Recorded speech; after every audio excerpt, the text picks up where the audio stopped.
За манай бай. За маргааш watchlist буюу нэг сарын 20-ны харж байгаа хвчаанууд байна. За pay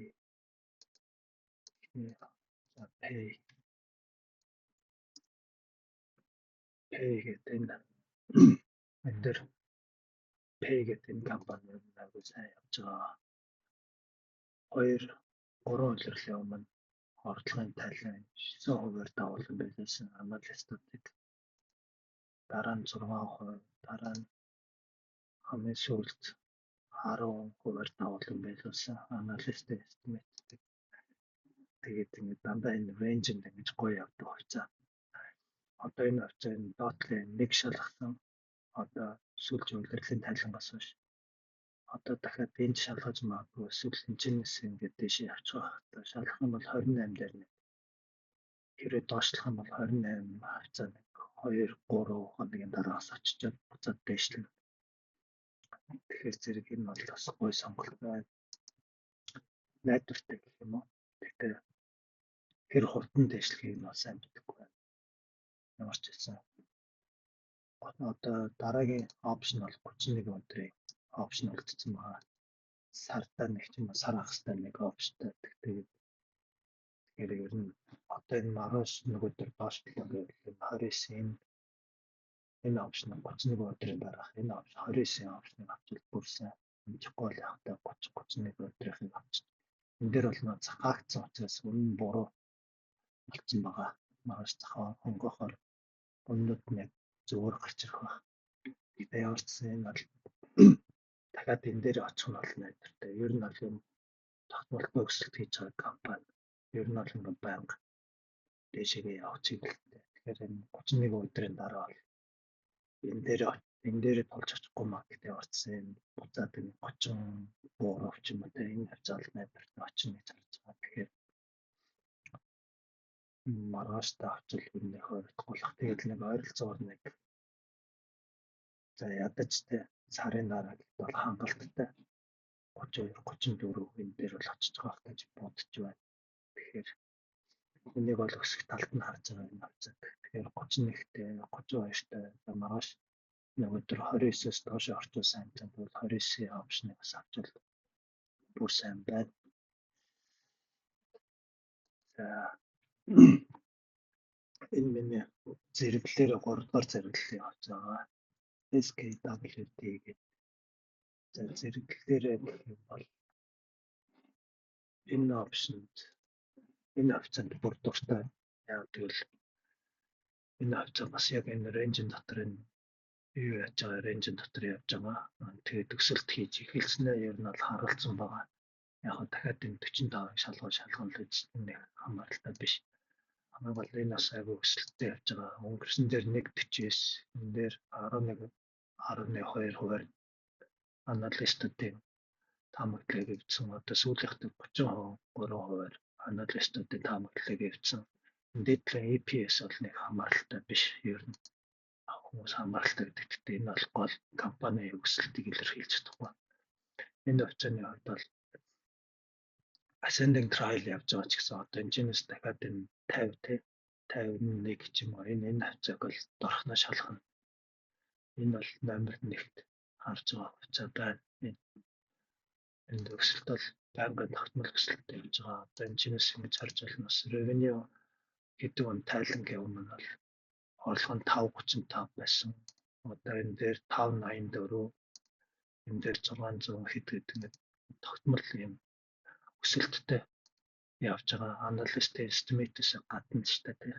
Тэгэхээр энэчнээс энэ хүртэл бол 50 хүртэл дороо басна. Тэгэхээр энэ хвцааг авчих юм бол ядаж нэг дахин бол маш амархан өснө.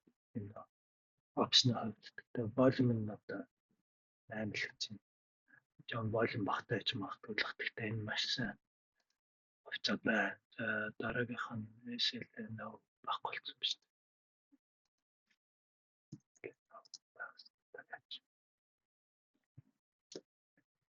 Дараагийн харж байгаа опшн харилцаа бол номер 2 дугаар зэрэглэл юм. Нэг юм уу хоёр тал SLN ранглж байгаа шүү дээ. SLN эсвэл SKWT-ийг гарч байгаа. Гуравт нь pay байгаа шүү дээ. Тэгэхээр энэний хувьд бас дараагийн юу опшн болсон 31 өдөртөө опшн олгдсон байна. Энэний хувьд бол бас маш сайн авсан. За энэ дээр багхгүй тий.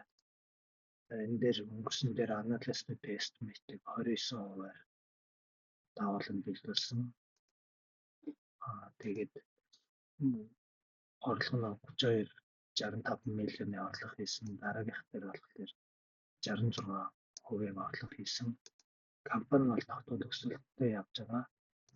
Гэхдээ яг хувьцааныхаа байршлаас шалтгаалаад энэ залхуунд олцсон байна. За энэ юу номер 1 юм байна. Тэгээд яагаад гэвэл одоо энэ сүүлд тайлан гарсан энэ өдрөөс хойш бол за өмнө 80-таа байж байгаа тэмдэг өнөөдөр 40-т болсон. Энэ хоёр дахин бага болсон байна. Энэ удахгүй дараагийнхаа тайлан гарч юм уу эсвэл заавал тайлан гарах албагүй. Ер нь бол юм бол 50-ыг бол маш хурдан хугацаанд нөхөн гэж бодож байгаа. Тэгэхээр энэ дата опшн энийг авч бас 50 дэх өдөрт энэ бас 2-3 дахин бол дорхно нөхөн. За номер 1 юм байна шүү. За хамгийн их ихтгэл тавьж байгаа. За энэ дараагийнх нь SKW дараа нь pay яваа. За SLN энэ тавтай энэ опшныг авах маш сайн байна. За дараагийнх нь ARM гэдэг энэ жоохон эргэлзээтэй. Яг хоо ер нь бол байгууллага л да. Гэхдээ энэ бол нэг тайлангийн хөдөлгөөнөөс илүү өөрийнх нь хувьцааны өөрийнх нь ерөнхий хөдөлгөөн нэг юм байна. Тэрэнд нь дурлцсан. Энэ 97 хоног илэрлийн тайлантай байна. Энэ ихэр гарах юм байна. Энийг болохоор яг богинохон хугацаанд бүр очиргүй нэг сэтгэх юм биш. Яг энэ бол нөгөө өнөөдөр маргааш та маш одоо энэ 7 хоногт гэсэн үг. 7 хоногт зүгээр маш ойрхон хэмжээний хугацааг нь авч болно гэсэн зорилготой харж байгаа гэсэн. 3 хоногт биш юм байна гэдэг. 10 өдрийн дараа одоо 106 юм байна. Өнөөдөр 105 байна те. 106 бол 103 таа. 103 74 таа юм шиг. Тэгэхээр за тэр нэг 106 ч юм уу эсвэл 105 таа шин дээр очиж байгаа гэж харж байгаа. Энэ хацаалаа. Башаа сэтгэлд унж магадгүй ч гэсэн энэ хацаас гайг бах гэж би харж байгаа. Тэгэхээр энэ бол гэхдээ нэгдүгээр SLN SKW дараа нь pay тэгээд харж байгаа. За доктортой найдвартай өсөлт гэх юм бол бас за дөрөвт нь райглах юм бол энэ Roblox гэдэг компани энэ сайгүй өсөлттэй явж байгаа юм. 100-ны өнгөрсөн дээр 192 биллион.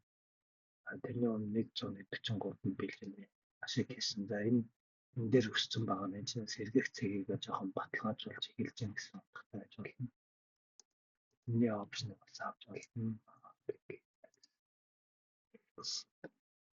Энэхээ бас 10 өдрийн ойрын хугацаанд опшныг авах басгүй даблдах боломж байна. Энэ чинээс жоохон боцчих магадгүй 3 өдрийн жоохон диск гэж магадгүй. За хэрвээ маргааш зах унах юм бол за өнөөдөр энэ дээр явж байгаа тийм. Одоо зах угаасаа энэ чинээс энийг дээш нэг бол сэтэлж байгаа, нэг бол доош том хийхээр болчиход байгаа шүү дээ. Тэгээд ascending triangle болчихсон байгаа шүү дээ. Descending ч л. Тэгэхээр энэ чинээс энийг бол энийгээ давж яа, энийг бол энийг доош яа. Маргааш л гой gap хийчихвэл gap down ч юм уу gap up хийх ба. Gap up хийх юм бол энэ дөрвөн хувьцаануудыг харж иж болно. Хэрвээ энэ гой том уналт хийх юм бол энэ чинээс хар хувьцаа юм бол энэ хувьцааг харж байгаа. Энэ компани өөрөө бас аюул муу яваад байгаа. Яг л энэ analyst estimate-ийг доош нэртсэн. Энэ дээр бас дахиад доош нэртсэн. Энэ дээр бас дахиад 90% энэ дээр бүр тайлан бүр бараг нэг дахин хувиар хотлохын тайлан муу гарсан байгаа. Дээр нас triangle үүссэн. Тэгээ энэ хоёр ч одоо ингээд гурвалж үс айл нэг дэшээ задарна. Тэгэхээр би нэг дэшээ задарна гэж харахгүй нэг доошоо задарна гэж харж. Тэгэхээр энэ очоод тэр 3 хоногийн опшн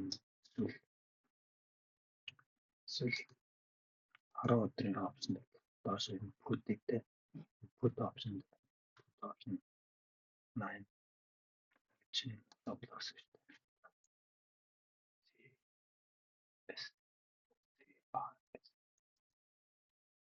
Энэ дээр энэ опшныг 52-тэй ч юмтэй. Яг энэ буцаад эргээд 55 даваад нэг энэ жоохон буцаад 2-3 хоногт энэ ч буцаад өсөж магадгүй. Тэгээд дараа нь доош явах. Гэтэ нэг доош явах нь тодорхой зарж байгаа.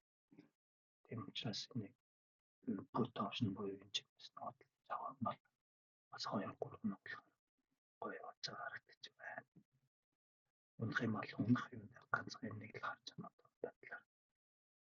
Тэгээ юм хуцаанууд яг энийг бол маргаас тоглож гэж байна. Хэрэг зах дэшээ явах юм бол энэ дээр үн бол дэшээ явах хэрэгтэй гэж харж байгаа гэдэг. Зөв ажиглаж авч байгаа юм хуцаанууд байна. Take home гэдэг дээрээс наргалтай хуцаа байна. Бол сайн мэдгүй л энийг зүгээр ажиглаж авч байгаа. За зах унах юм бол CRSP гэдгийг харж байгаа. Энэ нь болохоор spy хэмжээс доошоо цандралт гэх юм бол CRSP маш гоё унаа. Энэ spy хэмжээс дэшээ явна гэж үзэх юм бол хамгийн түрүүнд SLN дараа нь SKW тэгээд дараа нь Pay дараа нь ARM гэсэн утсанууд дээр тоглолт хийх сонирхол байна.